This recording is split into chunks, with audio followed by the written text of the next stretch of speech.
ശരിക്കും ഈശോ എന്തിനാണ് അപ്പമായിട്ട് മാറിയത്? ഞാൻ പലപ്പോഴും ചിന്തിക്കാറുണ്ട്, ഈശോ എന്തിനാണ് അപ്പമായിട്ട് മാറിയത്?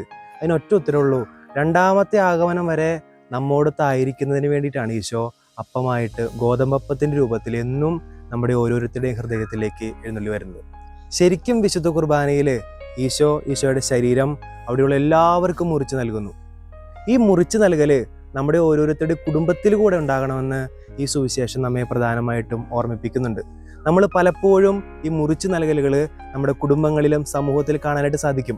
അപ്പൻ കഷ്ടപ്പെട്ട് ഒരു കുടുംബത്തിന് വേണ്ടി പണിയെടുത്ത കുടുംബത്തെ പോറ്റുന്നത്, അപ്പൻ്റെ ജീവിതം മറ്റുള്ളവർക്ക് മുറിച്ച് നൽകുന്നതിൻ്റെ ഭാഗമായിട്ടാണ്. ഒരമ്മ രാപ്പകൽ 4 ചുവരുകൾക്കുള്ളിൽ അധ്വാനിക്കുന്നത്, കുടുംബത്തിന് വേണ്ടി ജീവിക്കുന്നത്, ആ അമ്മ ആ കുടുംബത്തിന് വേണ്ടി മുറിച്ചു നൽകുന്നതിൻ്റെ ഏറ്റവും വലിയ ഉദാത്ത മാതൃകയാണ്. ഒരു അധ്യാപികയുടെ കുട്ടികളെ പഠിപ്പിക്കുന്നത്, അത് ആ കുട്ടികൾക്ക് വേണ്ടി അധ്യാപിക ജീവിക്കുന്നു എന്നതിൻ്റെ ഭാഗമായിട്ടാണ്. ഒരു വികാരിയച്ഛൻ ഒരു ഇടവകയ്ക്ക് വേണ്ടി, ഒരു സമൂഹത്തിന് വേണ്ടി പ്രവർത്തിക്കുന്നത്, അത് ആ മനുഷ്യൻ്റെ ജീവിതം മറ്റുള്ളവർക്ക് വേണ്ടി മുറിച്ചു നൽകുന്നതിൻ്റെ ഭാഗമായിട്ടാണ്. യഥാർത്ഥത്തിൽ വിശുദ്ധ കുർബാന ഒരു മുറിച്ച് നൽകൽ കൂടിയാണ്. നമ്മൾ പലപ്പോഴും ചിന്തിക്കാറുണ്ട്, ഒരു കവിത ഇങ്ങനെയുണ്ട്: സ്നേഹിക്കയില്ല ഞാൻ നോവും ആത്മാവിനെ സ്നേഹിച്ചിടാത്തൊരു തത്വശാസ്ത്രത്തെയും. നമ്മൾ പലപ്പോഴും കേട്ടിട്ടുള്ളതാണ്, പഠിച്ചിട്ടുള്ളതാണ്. ഈ കവിതയുടെ അർത്ഥം യഥാർത്ഥത്തിൽ എന്താണ്? സ്നേഹം അടിസ്ഥാനമല്ലാത്തൊരു പ്രത്യയ ശാസ്ത്രത്തിലും കവി വിശ്വസിക്കുന്നില്ല എന്നുള്ളതാണ്. അങ്ങനെയെങ്കിൽ വിശുദ്ധ കുർബാന സ്നേഹമാണ്. പണ്ട് സെമിനാരിയിൽ പഠിക്കുന്ന സമയത്ത് അവിടുത്തെ ലിറ്റർജി പഠിപ്പിക്കുന്ന അച്ഛൻ പറഞ്ഞു തന്നിട്ടുണ്ട്. അതിങ്ങനെയാണ്: വിശുദ്ധ കുർബാന എന്നാൽ ദൈവത്തിൻ്റെ ശക്തിയും സഭയുടെ യുക്തിയും നമ്മുടെ ഭക്തിയും ചേരുമ്പോൾ ഓരോ വ്യക്തിയിലുണ്ടാകുന്ന മുക്തിയുടെ അനുഭവമാണ് വിശുദ്ധ കുർബാന. യഥാർത്ഥത്തിൽ ഇത് തന്നെയല്ലേ വിശുദ്ധ കുർബാനയിൽ നടക്കുന്നത്? ദൈവത്തിൻ്റെ ശക്തിയാണ് വിശുദ്ധ കുർബാനയിൽ ഉടനീളം സംഭവിക്കുന്നത്. സഭ എന്ത് പഠിപ്പിക്കുന്നുവോ സഭയുടെ യുക്തിയാണ് നമ്മളെല്ലാവരും അനുവർത്തിക്കുന്നത്.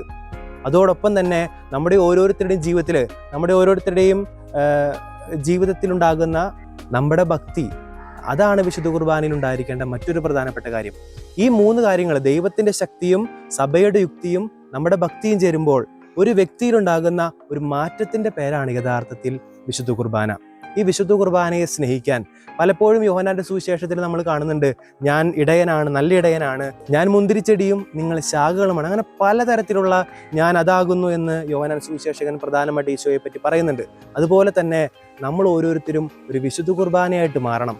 നമ്മൾ എന്ത് ഭക്ഷിക്കുന്നുവോ അതായിട്ട് മാറുമെന്ന് നമ്മൾ പലപ്പോഴും കേട്ടിട്ടുണ്ട്. നമ്മൾ പോത്തിനെയും പോർക്കിനെയും കോഴിനെയൊക്കെ എപ്പോഴും ഭക്ഷിച്ചുകൊണ്ടിരുന്നു കഴിഞ്ഞാൽ നമ്മൾ ചിലപ്പോൾ നമ്മുടെ സ്വഭാവം അതായിട്ട് മാറും. വിശുദ്ധ കുർബാന സ്വീകരിച്ചുകൊണ്ട്, വിശുദ്ധ കുർബാന ഭക്ഷിച്ചുകൊണ്ട് നമ്മൾ ജീവിക്കുമ്പോൾ നമ്മൾ ഓരോരുത്തരും ഒരു വിശുദ്ധ കുർബാനയായിട്ട് മാറും.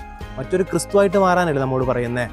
നമ്മൾ പാവപ്പെട്ടവനോട്, പാർശ്വവൽക്കരിക്കപ്പെടുന്നവനോട്, സ്നേഹം ആവശ്യമുള്ളവനോട്, പാപിയോട് കരുണ കാണിക്കുന്ന, സ്നേഹം കാണിക്കുന്ന ഒരു വ്യക്തിയായിട്ട് മാറാൻ നമുക്ക് പരിശ്രമിക്കാം.